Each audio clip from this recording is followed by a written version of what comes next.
When Marjorie Taylor Greene stormed onto Jimmy Kimmel's stage, no one expected what came next. In just 11 minutes, a comedy show unraveled into something far more dangerous, a televised collision of fury, pride, and perception. The cameras never blinked. The audience held its breath. And when the desk shook, when her voice cut through the studio like a loaded verdict, the question wasn't who was louder, but who cracked first. With 22 cameras watching and over 4 million eyes locked in, a nation split down its seams witnessed the moment civility shattered. Not with violence, but with a sentence no one could take back. This isn't a story about left or right. It's about what happens when two forces meet on live television and neither backs down, until silence becomes the only weapon left. But to understand what truly ignited the fire that night, we have to go back. Not to the punchline, but to the quiet before it, to the moment the invitation was sent, and everything started shifting beneath the surface. The studio lights burned hot that night, not with temperature, but anticipation. Something was off. Even the regulars in the audience sensed it. Jimmy Kimmel stepped out onto the stage with a grin that didn't quite match the mood. Mischievous, tight-lipped, and just a shade too still. The monologue cards were in his hand, but he didn't look at them. Instead, he leaned into the camera and said it, like a mic drop spoken softly. Tonight, we have a very special guest, a first, and I'm going to say this clearly, Marjorie Taylor Greene. For half a beat, the room froze. Then came the sound, a half laugh, half gasp, some cheers, but mostly the uneasy clatter of audience members processing what they just heard. One woman in the front row actually whispered, "No way." Jimmy didn't blink. "Oh yes," he said. "She's backstage. And no, this isn't a bit." Backstage, the mood was nothing short of military-grade tense. 2 additional security guards had been brought in, dressed in plain black with clear earpieces and barely concealed sidearms. They didn't smile. They weren't meant to. The stage manager, normally a calm presence, kept checking the earpiece in his collar like it was malfunctioning. It wasn't. He just couldn't believe the feed. In dressing room 3B, MTG sat perfectly upright in a stiff-back chair, rejecting the offer for wardrobe adjustment and refusing any pre-show hospitality. Her eyes were sharp, unblinking, and locked on the monitor showing the live feed. She wasn't watching for jokes. She was watching for blood. News of her appearance hadn't leaked until 2 hours before air, and even then, the internet thought it was a troll. After all, what would the firebrand Republican congresswoman from Georgia, the same one who'd accused Democrats of satanic rituals and sparked outrage over COVID misinformation, want with one of late-night television's most unapologetically liberal satirists? But the reality was more complicated, or more dangerous. MTG hadn't come to entertain, she came to confront. And more than that, she came to reclaim. The scandal had broken 5 days prior. Filings showed that Greene's stock portfolio had seen significant activity just hours before Donald Trump's tariff announcement. A move that sent markets into a spin. The implications? Insider knowledge, financial opportunism, corruption. The headlines had been brutal. Even conservative commentators had quietly distanced themselves. Greene denied the allegations with fire and fury. "My advisors handle everything," she snapped at a press gaggle, "and I don't apologize for believing in America's economic strength." But privately, the damage control meetings ran deep into the night. Polls were slipping, donors were restless, and one suggestion kept resurfacing: take control of the narrative. That's when her team made the call no one expected. Jimmy Kimmel's people thought it was a prank. Then they confirmed it. And then, just like that, the countdown began. The woman who had once suggested executing political opponents was coming to sit across from the man who'd mocked her weekly for a year straight. It wasn't just television anymore. It was a powder keg waiting for one breath too hard. Inside the control room, the producers whispered like chess players staring at a board mid-match. Camera angles were adjusted, feed delays reduced. "No room for error," one snapped. "We're live, but we're not stupid." The technical director, normally quick with a joke, just said, "No swears, no glitches, and for God's sake, keep the delay trigger hot." Upstairs in the VIP balcony, A well-known political journalist from The Atlantic was already writing the headline, "The Kimmel-Green Collision, America's Culture War in Prime Time." But the real storm was still gathering in the green room. MTG didn't touch the glass of water they'd left her. Her aide, young, nervous, too pale, checked his phone, then whispered, "You sure about this?" Green didn't answer. She simply opened her folder. It was blood red, stamped with her initials in gold. Inside were 5 neatly typed pages titled, "Hollywood Lies and DC Double Standards." She wasn't coming to react, she was coming to attack.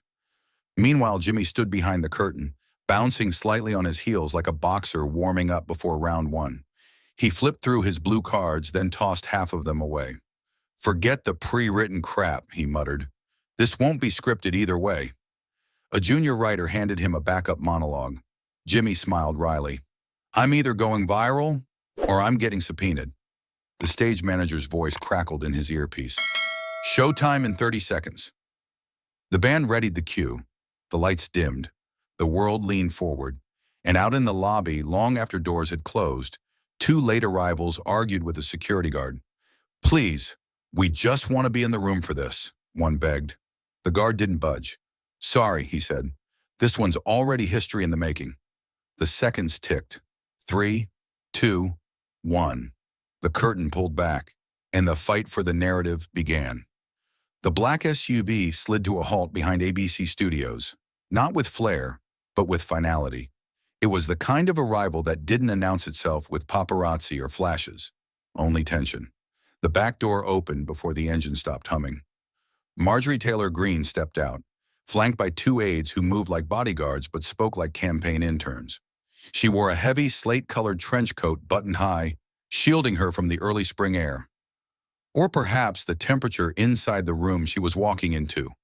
No smile, no wave, no energy wasted on the dozen production staff who greeted her near the rear entrance with cautious nods. One intern offered a bottle of water. She ignored it. Another reached to take her coat. She kept it on.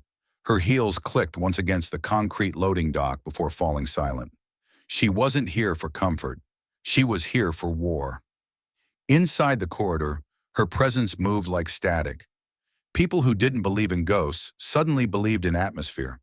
A makeup artist stepped into the hallway with a brush belt around her waist and a nervous smile that said, "I'm just trying to help."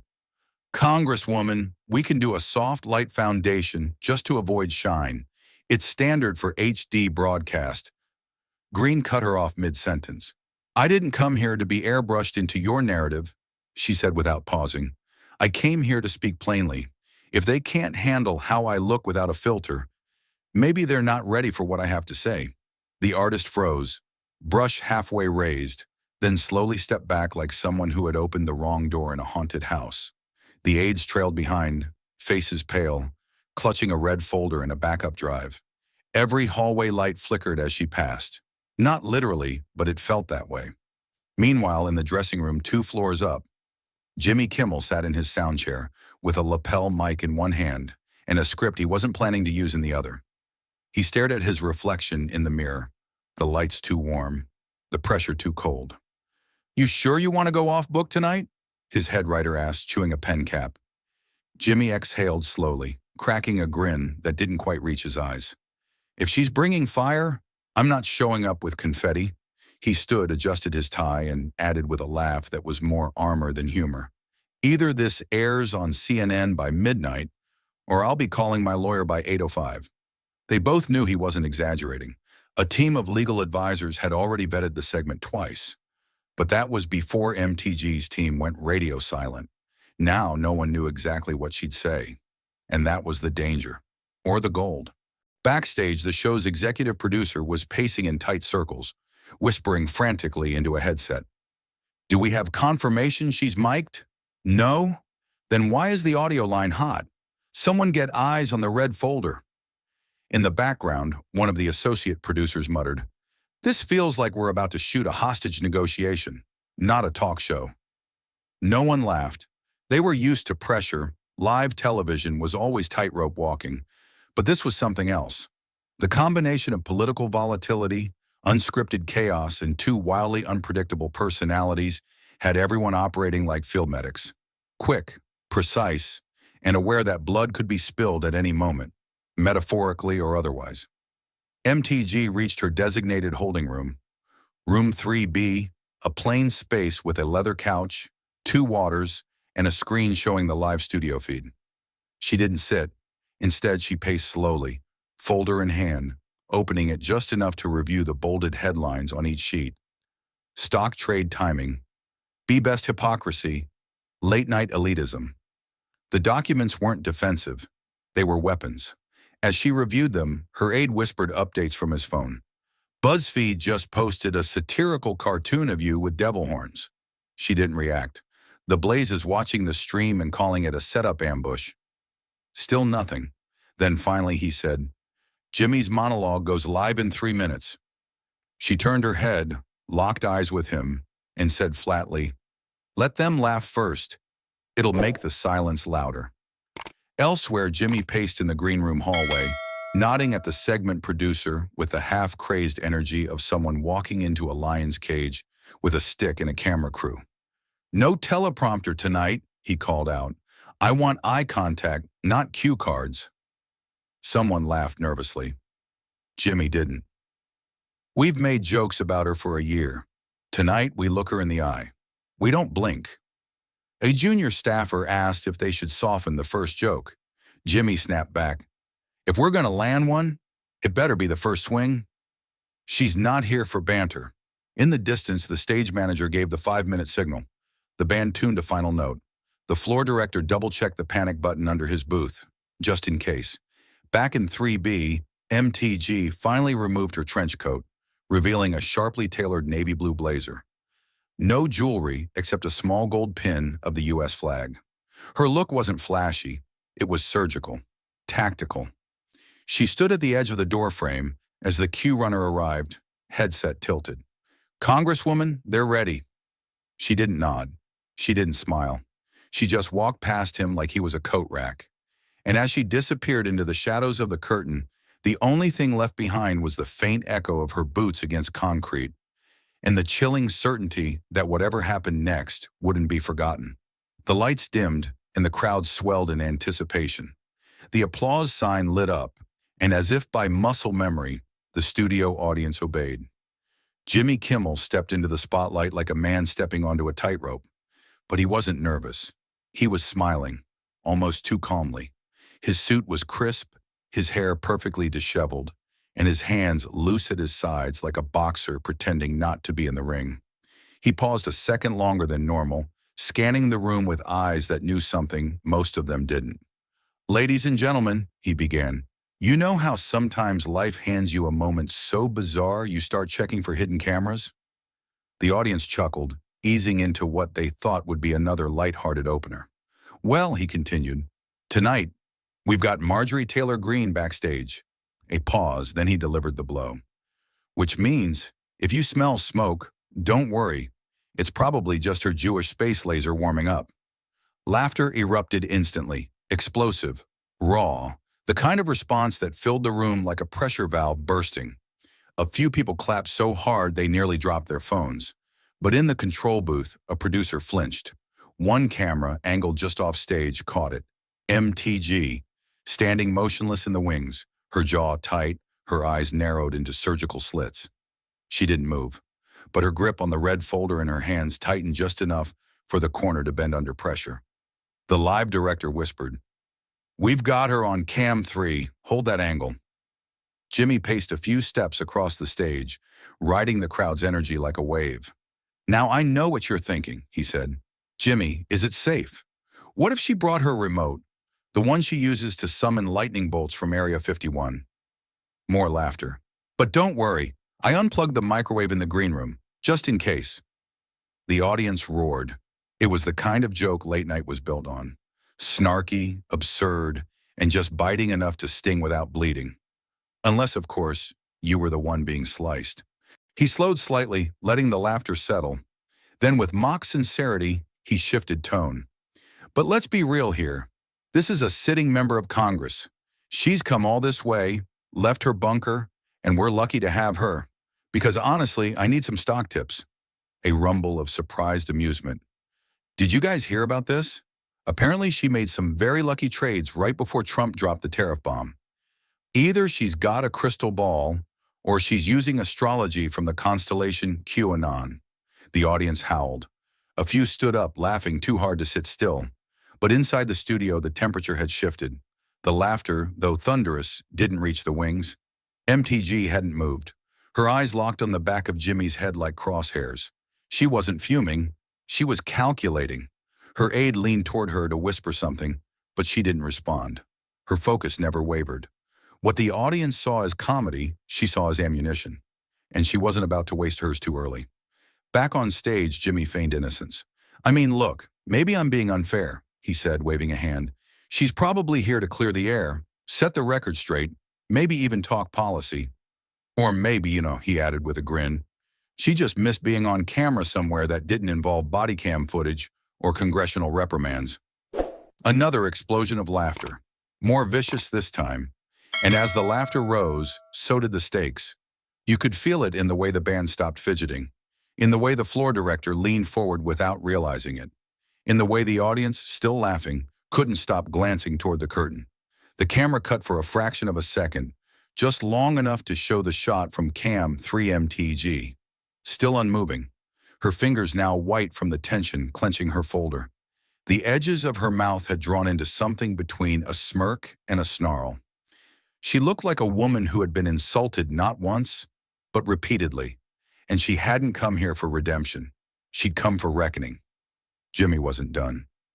"All jokes aside," he said, his voice slowing to almost a serious tone, "we live in a country where someone who believes mass shootings are staged and that Satan runs the government gets to write laws. And tonight, we're going to have a chat." He flashed a charming grin. "This should be fun, right?" Polite applause followed, but it wasn't as raucous now. Something had shifted. The jokes had landed, yes, but the air had grown dense. The punchlines were lead-tipped. In the booth, the producer muttered, "We may have gone too hard." The assistant shook her head. "We're just at the edge. It's perfect." But no one was sure anymore. Backstage, a production assistant walked up to MTG's aide. "We're 2 minutes out. You're next." The aide nodded nervously. MTG didn't even blink. She tucked her folder under one arm and whispered to herself, too soft for anyone to hear, "Let them laugh. I'll bring the silence." The monologue wrapped with one final jab. "And hey, maybe she'll surprise us. Maybe she'll prove she's not just America's most controversial congresswoman, but also the bravest. Because it takes guts to sit in that chair. And maybe a helmet." Laughter again, sparser this time. A few people clapped with hesitation. Then came the cue. The band hit their mark. The lights shifted. Jimmy turned to face the guest entrance. And behind the curtain, Marjorie Taylor Greene took one breath, long, low, and cold, and stepped into the fire she had been waiting for. The applause had barely died down when Marjorie Taylor Greene stepped into the light. She didn't pause for the crowd, didn't wave, didn't fake charm. She walked with the mechanical grace of someone entering a courtroom, not a stage. Her blazer was stiff with defiance, her heels unhurried, each step a warning. When she reached the guest chair across from Jimmy Kimmel, she didn't sit right away. She glanced at the audience, scanning them like a jury she hadn't chosen, then turned to Jimmy, looked straight through his grin, and bypassed his extended hand like it was a trap door. She sat down slowly, deliberately, as if taking her seat at a military tribunal. The moment crackled. Jimmy withdrew his hand without flinching, settling back in his seat like a man ready to spar. She broke the silence first, her voice ice-coated steel.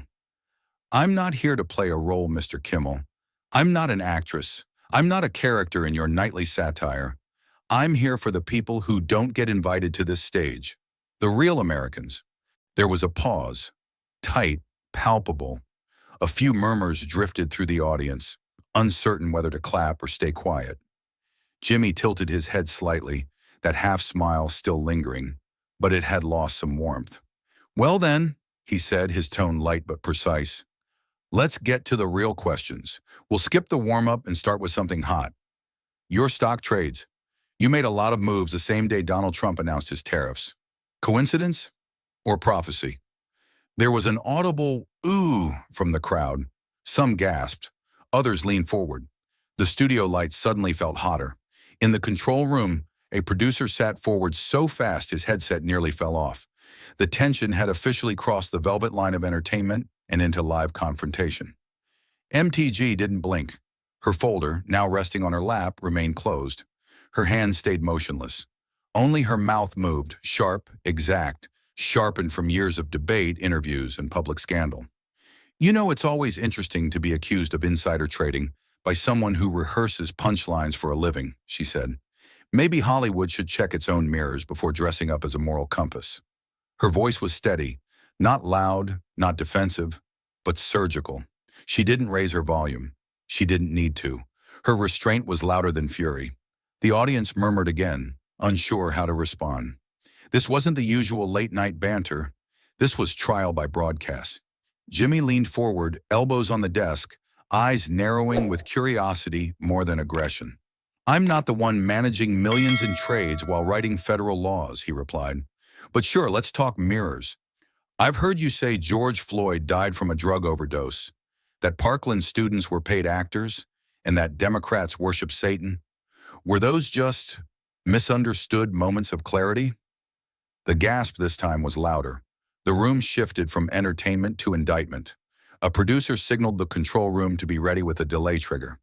MTG's jaw tensed for the first time, but she didn't flinch. She leaned in just a little, enough to close the distance without stepping into vulnerability. "I see," she said slowly. "This is what you do. You stack sound bites and call it journalism. You line up every accusation you can find on Twitter, wrap it in a smirk, and hope the crowd laughs loud enough to drown out the truth." Her voice dropped an octave, not to intimidate, but to declare, "I came here knowing exactly how you do this. You want ratings. I want truth. Let's see which one holds up longer." Her eyes didn't blink. Her hands didn't move. But her words landed like a gavel. For a moment, Jimmy hesitated. Not because he'd been caught off guard, but because he recognized something behind her tone. Something rarely seen in the studio. This wasn't a woman defending herself. This was someone who had entered the arena prepared to lose applause, but win a verdict. He glanced at the audience. They were no longer laughing. They were watching, closely, uneasily. Some shifted in their seats. Others held their breath. The game had changed. "I'll give you this," Jimmy said, leaning back slightly, recalibrating. "You're not dull. I thought you'd dodge. Instead, you walked right into the flame." He glanced down at his blue cards and let them fall to the desk like scraps. "So let's keep going. Why do you think so many Americans believe you're more interested in confrontation than in conversation?" MTG smiled, barely, but it was the kind of smile that meant war. "Because truth is confrontational," she said. "Because when you refuse to speak in sound bites, you become dangerous. You don't want someone who answers softly. You want someone who confirms what you already believe. That's not conversation. That's entertainment. And tonight, you invited something else." The room fell quiet, not because of silence, but because of weight. There were no jokes now, no applause, no punchline waiting to rescue the tension. Only two figures, one comedian, one congresswoman, locked in a standoff that was no longer about ideology, but about ground. And who would hold it? Jimmy glanced toward the wings. His crew was frozen. The audience was still. And somewhere deep inside the studio, a live stream counter began ticking upward, faster than anyone had predicted. This wasn't just television anymore. This was testimony, and the cross-examination had only just begun. Marjorie Taylor Greene didn't flinch. Not when the lights bore down hotter than they had all night. Not when Jimmy's last question lingered in the air like the scent of gunpowder. Not when the crowd's laughter had vanished entirely, leaving only the humming tension of anticipation. What she did next wasn't spontaneous. It was calculated. With a slow, deliberate motion, she reached into her folder and pulled out a folded sheet of white paper. She smoothed it with her palm, then held it up between two fingers like a legal exhibit. The top read, "Hollywood Hypocrisy, the Kimmel Files." Her voice didn't rise. It didn't need to. "Since 2003, she began, you've made jokes about women, minorities, the disabled, and veterans. Jokes you conveniently forget when playing America's conscience. The crowd stirred. A ripple of discomfort moved through the seats like wind brushing across glass. Jimmy leaned back slightly, his posture relaxed but eyes focused. He wasn't surprised. He had expected a folder, just not one aimed at him. MTG continued reading directly. In 2006, on The Man Show, you told a guest, and I quote, "Women should never speak during football." In 2010, you mocked Sarah Palin's child with Down syndrome. In 2017, you said you hoped Trump supporters would get cancer. She didn't look up. And now in 2024, you want to talk about civility? A collective inhale passed through the audience. Somewhere backstage, a producer mouthed, "Oh no." The camera cut to Jimmy's face, now more still than before, reading her like a chess player, sizing up a surprise move. But Jimmy wasn't rattled. He was ready. His fingers tapped the desk twice, then motioned toward the monitor behind him. Without a word, a preloaded clip began to play. The screen flickered to life with a news interview from 2021. There was MTG, mid-speech, declaring, "George Floyd died from fentanyl, not police brutality." The volume dipped, and Jimmy turned back to her, his tone even. "So this is the truth you brought tonight? The same one that erases a knee on a man's neck and replaces it with a medical chart?" The air left the room like someone had punctured the ceiling. No jokes, no snickering, just heat, raw, rising, and uncontained. MTG's jaw tensed, but her eyes didn't waver. "I wasn't elected to flatter narratives. I was elected to question them," she said. "You want to show videos? I have more. I have hours of your show where you've painted people like me as brainless, racist, dangerous, and yet here I sit, accused, not of violence, but of speaking inconvenient truths." Jimmy leaned forward, voice lowered now, intimate, almost like a whisper in a bar fight. "No, you sit here accused of weaponizing misinformation, of profiting off chaos, of being a public servant who serves only herself." The studio was dead quiet. What unfolded next wasn't an interview, it was dissection. Every sentence MTG launched was met with a counterpoint, a clip, a citation. Jimmy had his team prepare everything. She brought history, he brought receipts. But neither side was really trying to win over the other. They were speaking past each other and toward America itself. And everyone watching, whether at home or in that studio, felt it, felt the weight of a nation divided, felt how the show had stopped being funny, felt how this wasn't entertainment anymore. It was exposure. The tension shifted from sharp to unbearable. Even the crew behind the cameras stopped moving. No one dared clear their throat. No one dared blink too loud. MTG raised her voice slightly, not yelling, just enough to ensure every syllable hit. "You sit there, smug in your spotlight, forgetting that the people I represent are tired of being laughed at. You mock their churches, their flags, their jobs, their accents. And when we push back, suddenly it's toxic politics. Suddenly we're the threat?" She paused. "You want the truth, Jimmy. The people who voted me in, they don't trust you, not because they're ignorant, but because they've heard you laugh at them for 20 years. Jimmy's smile had vanished. Not in fear, not in guilt, but in recognition. This wasn't the version of Green he'd prepared to face. This wasn't the caricature. This was the combatant. "And yet," he replied, voice quiet, "you showed up anyway." A long pause. "So what are you really here for, Congresswoman? The truth or the spotlight?" The question hung in the air like the final chord of a symphony. And then MTG answered, not to Jimmy, not to the crowd, but to the camera.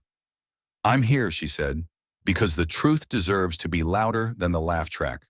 Her voice didn't shake. Her hands didn't move. Her eyes didn't blink. Silence. The room held its breath.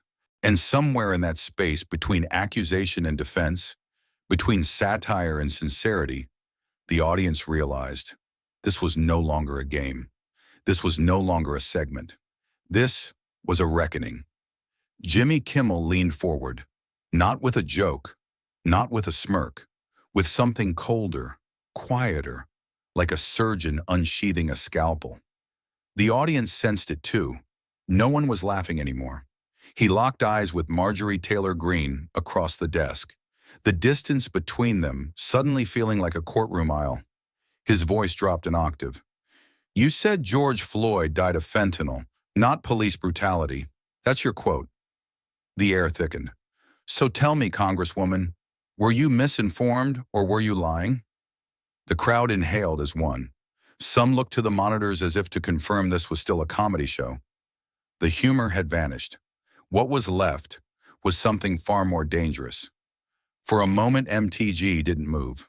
Her spine straightened. Her fingers flexed once on her knee. The red folder forgotten on her lap.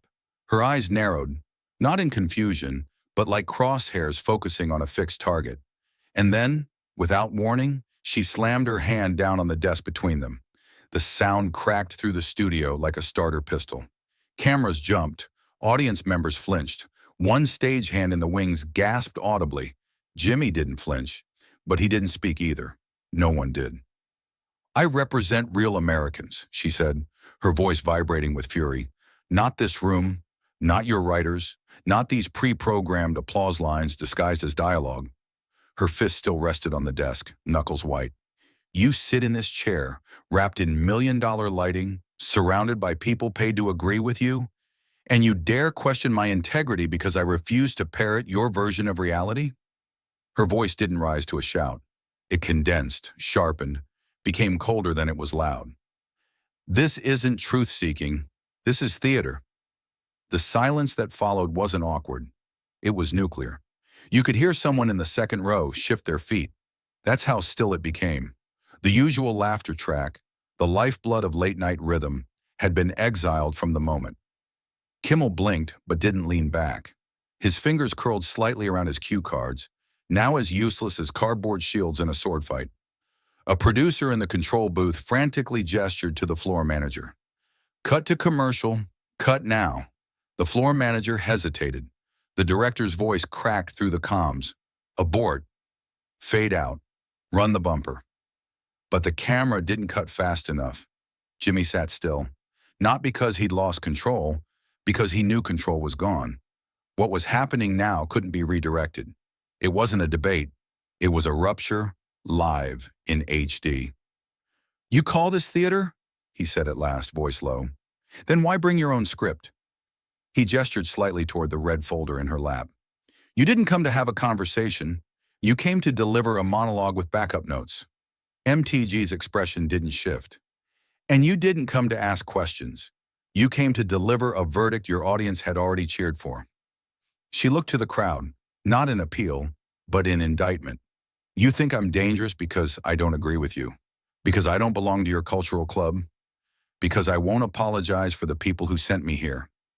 Her voice cracked, not from weakness, but from something older, something buried beneath years of headlines, glares, and smug grins from rooms that always assumed she'd be the punchline. You want me to back down on command, like I'm on trial for stepping into the wrong room of America? A second of silence passed, then another, and then something shifted. Not on the stage, but in the seats. A few audience members who had laughed earlier weren't smiling now.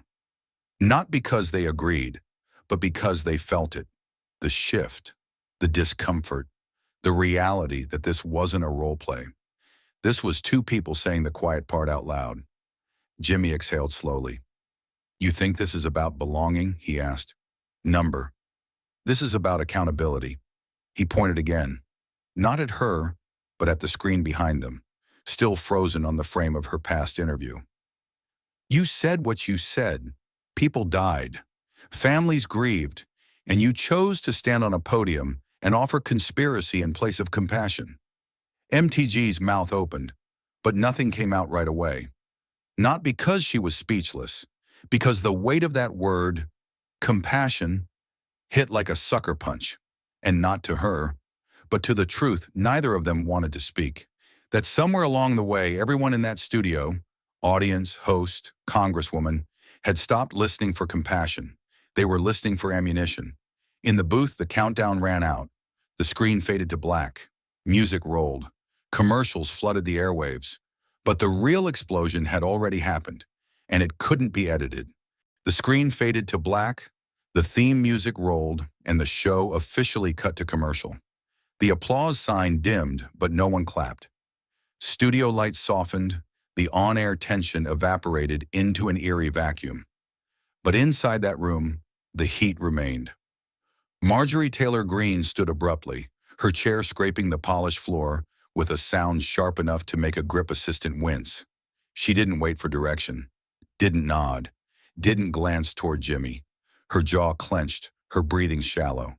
And then through her teeth, her voice burst low but seething. These justice imposters, these frauds in suits, they're going to pay for this circus. She didn't realize her microphone was still live. Or maybe she didn't care. In the control room upstairs, the sound technician's hand hovered over the volume fader, his eyes wide. On his monitor, the decibel levels jumped as MTG's muttered rage filled the private audio channel. A junior editor leaned closer. "Did she just say, 'Keep recording'?" The tech cut in, his voice barely above a whisper. The room around them, once filled with the casual murmur of commercial break chatter, now sat stone silent. Every person at every screen stared, frozen between duty and disbelief. "Start a backup," the supervisor said quietly. "Full archive. Raw." No one asked why. Back on set, MTG ripped off the mic pack, the wire yanking hard against the battery clipped to her back. She tossed it on the guest chair like it was contaminated. Her aide rushed to her side, whispering frantically, "We told you. We told you not to take this interview. It was a setup, a guaranteed trap." Green didn't respond.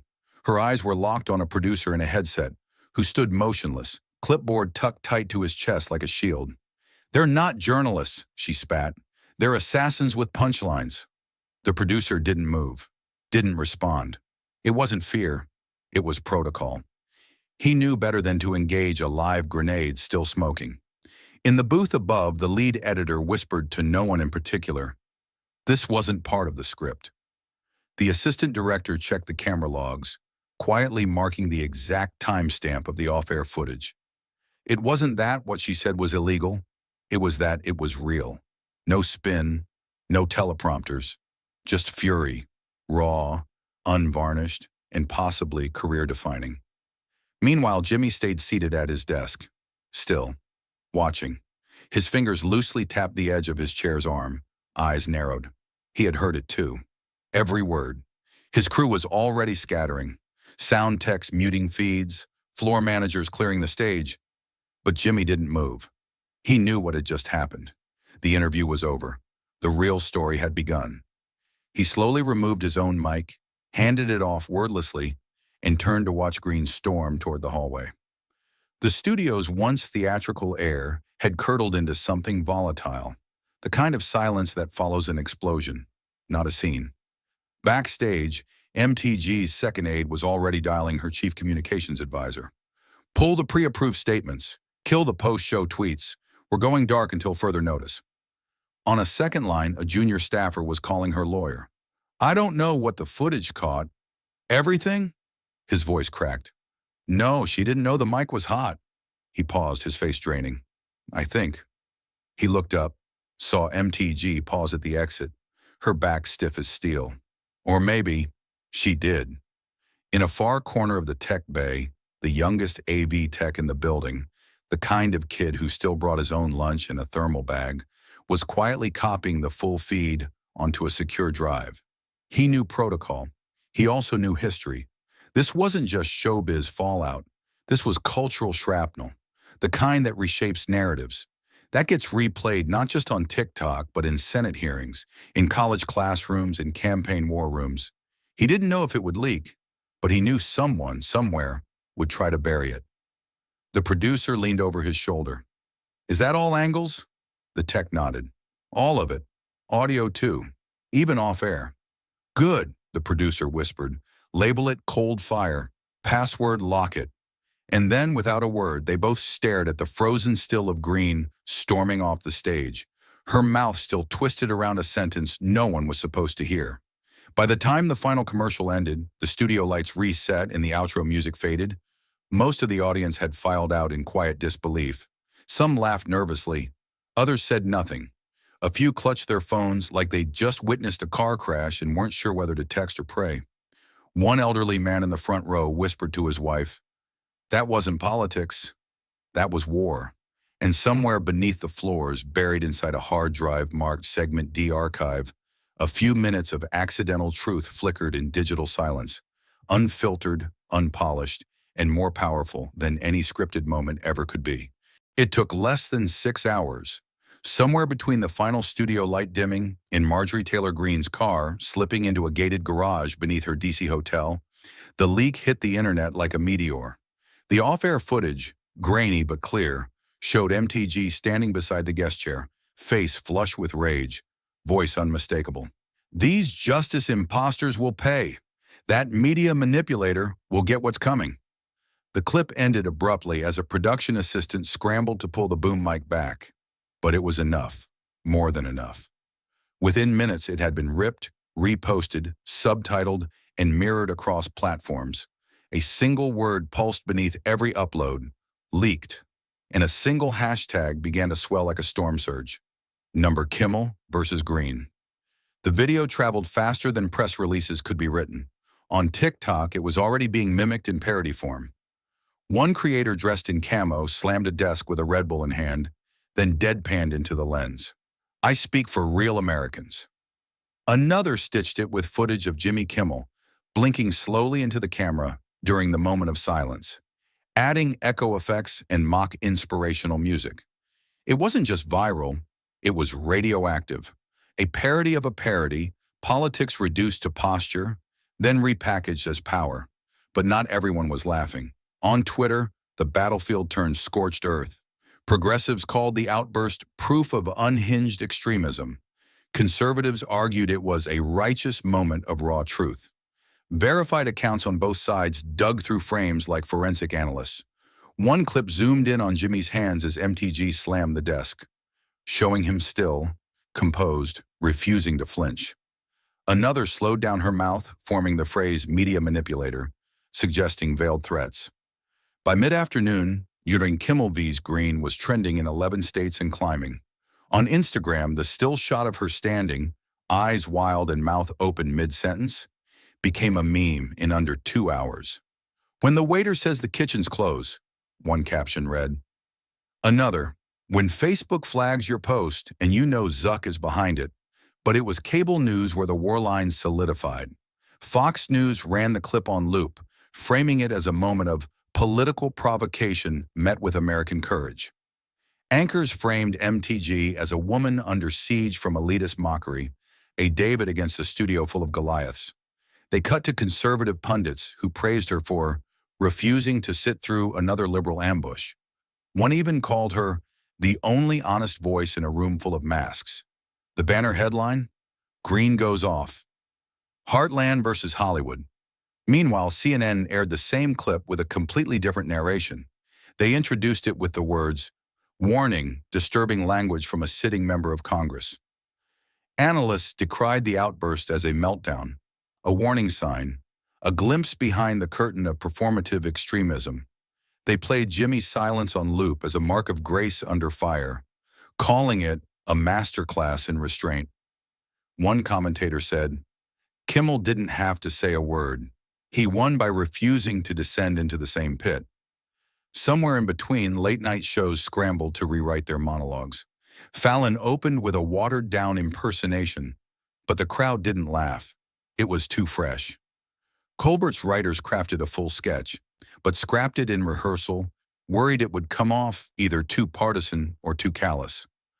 On The View, Joy Behar shook her head and said, "We just saw the curtain drop on civility." Whoopi Goldberg added, "This isn't just viral. This is cultural diagnosis." Inside MTG's own war room, chaos reigned. Her chief of staff was on 3 calls at once, shouting over bad Bluetooth, "No, we're not issuing a retraction. She didn't threaten anyone." A junior aide tried, weakly, "Maybe we say she was reacting to being cornered emotionally?" The room ignored him. One strategist muttered under her breath, "She didn't flinch." But damn, that mic. On a laptop screen in the corner, Fox replayed her desk slam again. Cheers erupted in one corner of the internet, condemnation in the other. But in Jimmy Kimmel's office, things were quieter. He sat with his producer, watching the video on mute, again and again. Not because he was unsure of what happened, but because he knew exactly what was coming next. He had seen it before, how the internet digested moments like this. Not for context, for conflict. "It's out of our hands now," the producer said. Jimmy nodded. It was never in our hands. But the real question was already echoing in the background of every newsroom, every podcast, every family group chat. Who actually won? Because this wasn't about applause anymore. It was about impact. And the shockwave was just getting started. By sunrise the next day, America wasn't just watching the fallout, it was living in it. Social feeds boiled, not with debate, but with declaration. In the corners of conservative internet, firebrand creators were already rolling out slick-cut videos portraying Marjorie Taylor Greene as the last woman standing in a rigged arena. One clip opened with black and white slow-motion footage of Jimmy's smirk, overlaid with the words, "When bullies laugh, real leaders don't blink." Then came the slam, the desk slam, repeated 3 times for emphasis, each time the bass deeper, the screen redder. A narrator's voice followed, grave and righteous. They mocked her. They cornered her. They mic'd her without mercy, but she didn't flinch. They called him the Hollywood bully. Hashtags emerged by the hour. # Jimmy the Jester, # Elite Ambush, # MTG Uncensored. A former Fox anchor went live on Instagram saying, "It's about time someone told these late-night liberals that the American people are done being laughed at." In MAGA groups on Facebook, memes began circulating of Kimmel photoshopped into Caesar, with MTG holding the metaphorical knife labeled truth. They weren't just defending her, they were mythologizing her. But the other side of the digital divide was just as loud and far more ruthless. Progressive corners of the web launched a satirical campaign titled Death by Mike. One meme showed MTG mid-outburst with a speech bubble that read, "Is this thing still on?" Below it, a caption, "Yes, Congresswoman," and America heard every word. TikTok exploded with reenactments of the off-air footage. Comedians mimicked her furious rant in bathrobes, clutching coffee mugs marked Freedom Fuel. High school debate teams stitched the desk slam into their intros. On Reddit, a thread titled "How to Lose a Country in One Interview" garnered 32,000 upvotes within 8 hours. Cable news didn't just amplify it, they magnified it into something else entirely. MSNBC aired a full panel titled "When Anger Becomes the Argument," dissecting MTG's body language like it was a Zapruder film.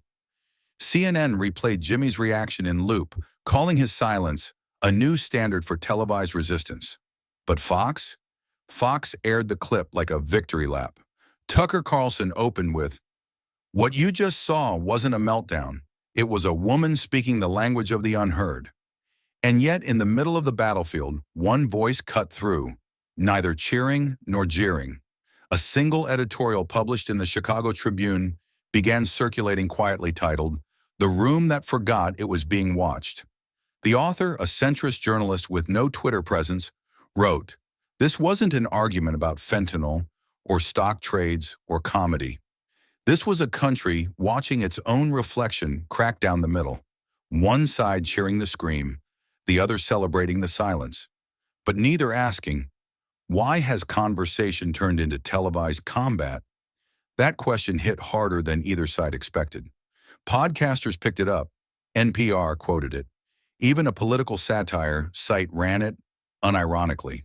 Suddenly, the conversation wasn't just about who won, it was about why the room burned down in the first place.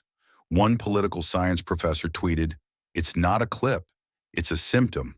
But by then, the lines were already etched too deep. In Georgia, Greene's base doubled down.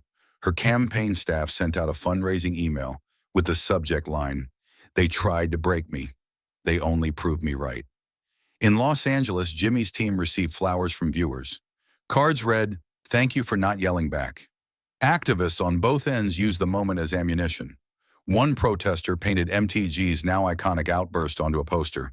"This is what losing control looks like." Another made shirts that read, "She didn't break. She slammed." The country wasn't just reacting, it was reenacting.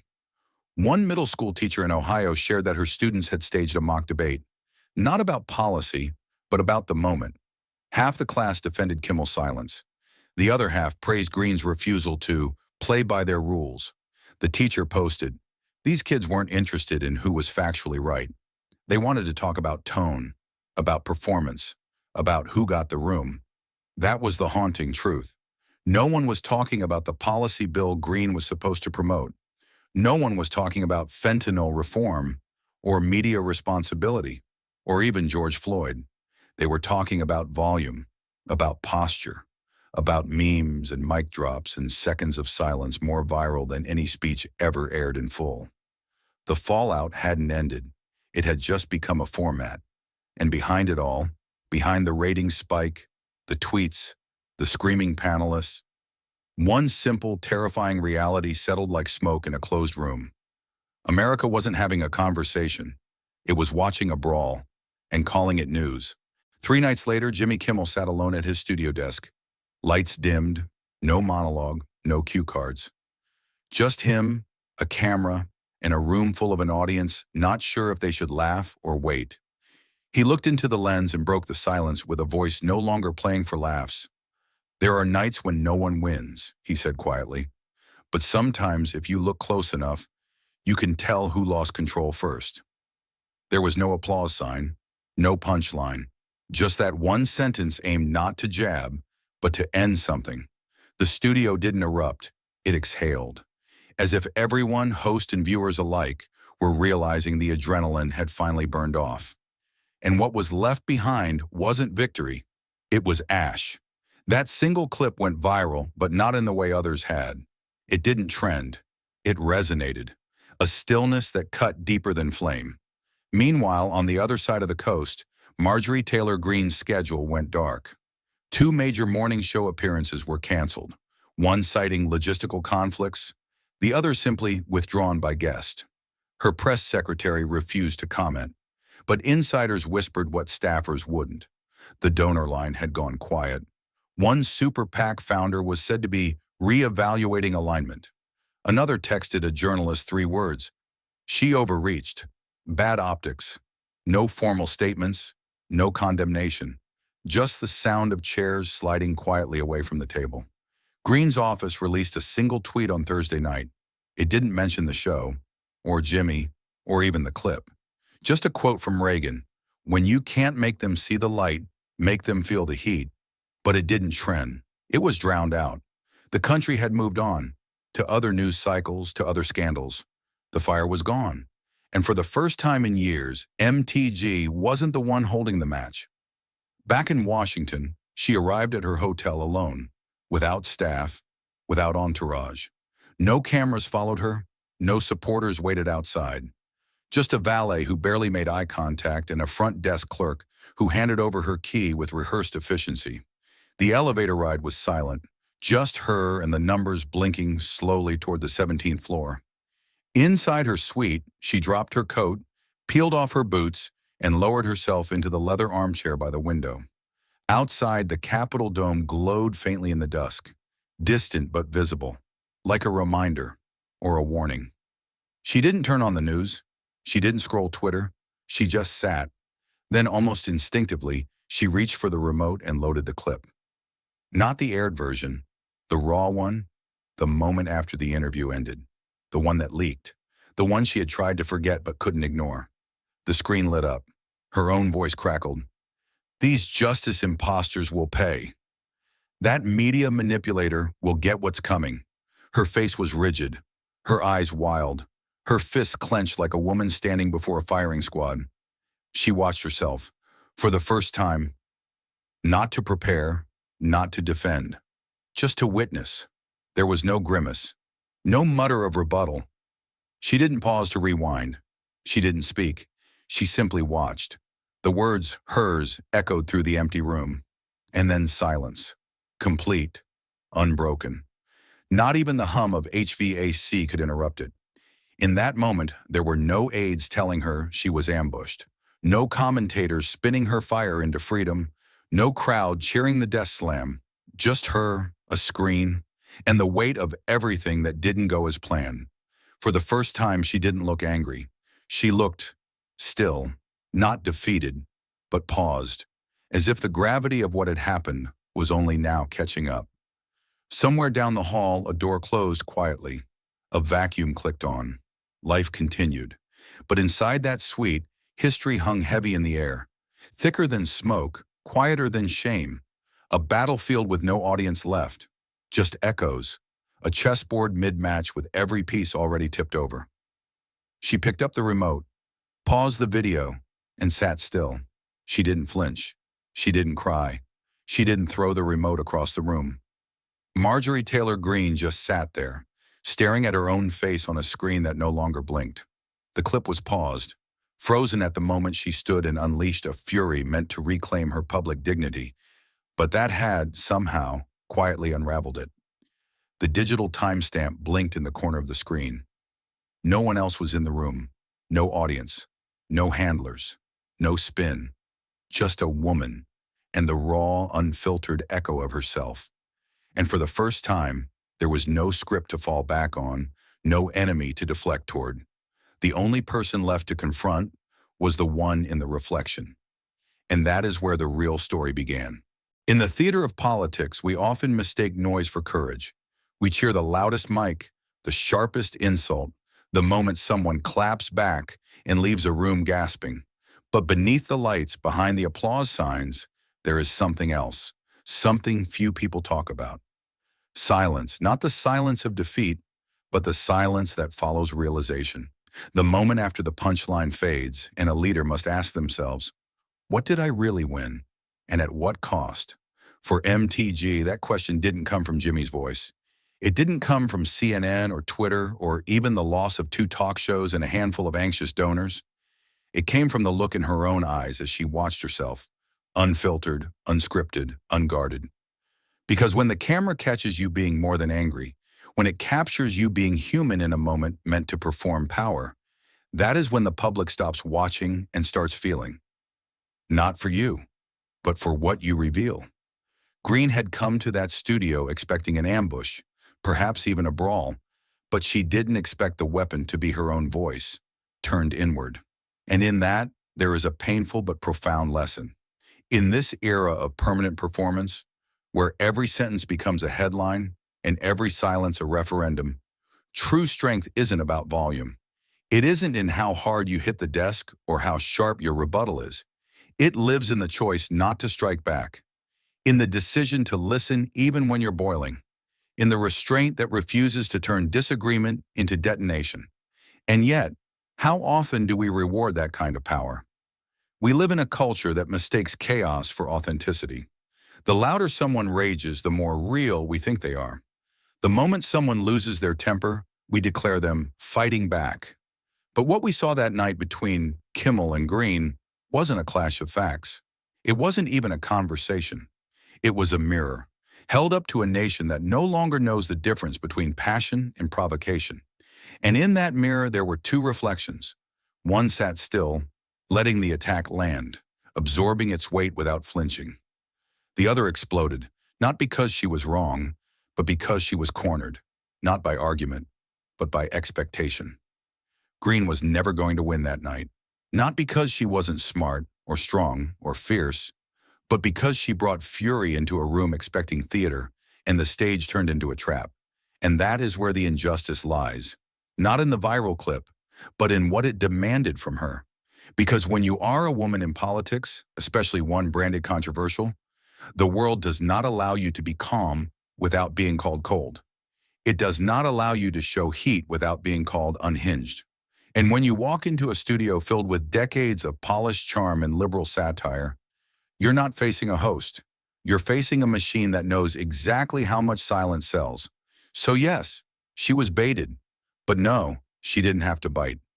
That's the second truth. When someone weaponizes dignity against you, the worst thing you can do is abandon your own. Because in the end, no matter how justified your anger may feel, no one remembers the policy you were there to defend. They remember the outburst. They remember the slam. They remember the moment you let them film your fall. And in that moment, the world does not wait to ask whether the ambush was fair. They just click play. So what is the lesson here? It's not that Jimmy was right. It's not that Greene was wrong. It's that America, every inch of it, has forgotten how to speak without drawing blood. We no longer debate to persuade. We debate to conquer, and the moment we sense vulnerability, we don't pause. We press record. And yet, somewhere beneath the ash of that moment, beneath the hashtags and the primetime rewinds, there's still something worth salvaging. A simple truth buried under layers of ego and outrage. Dignity isn't just about image. It's about intention. And while this story, like many dramatized for storytelling purposes, may be composed of imagined exchanges and reconstructed dialogue for emotional clarity, it draws deeply from the truths that real people face every day. In courtrooms, classrooms, boardrooms, and behind microphones. These moments may not be recorded, but they are lived, and the pressure they carry is no less real. So maybe the lesson isn't about Marjorie Taylor Greene at all. Maybe it's about us, about the kind of leaders we reward, the kind of strength we mistake for dominance, and the kind of silence we mistake for defeat, when in reality, it may be the only thing powerful enough to reset the room. Because in the end, it wasn't the slam that shook America. It was the pause after, the few seconds where no one knew what came next. And maybe, just maybe, that is where we begin again. Not with shouting, not with spectacle, but with the radical decision to hear each other before we perform for one another, to stop playing to the crowd and start speaking to the cost. So if there is one question to carry forward from all of this, it is not who won the moment, it is who learned from it. And if you're still here, if your heart is still beating a little faster, your thoughts still circling that moment, then you already know. This wasn't just a story about a congresswoman and a comedian. It was a story about pressure, about the rooms we walk into and the weapons we're expected to carry. It was about a country so fractured that even a pause on live television becomes a battlefield. And if you felt the weight of that silence, if you saw something of yourself or someone you love in that moment when fury met a camera lens and dignity cracked, then you know why this matters. Because the war wasn't on stage.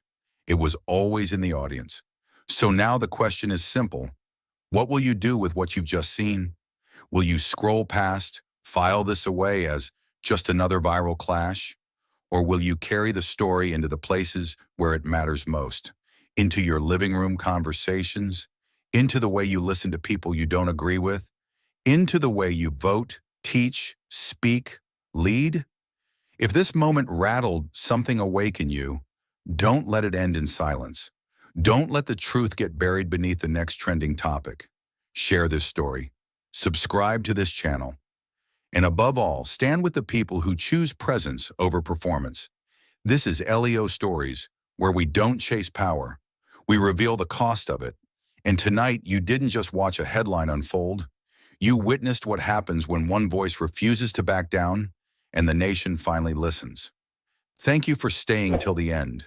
Your time, your heart, your presence matters more than you know. If this story spoke to you, speak back. Like, subscribe, and leave a comment. Let's keep this conversation and this fight alive.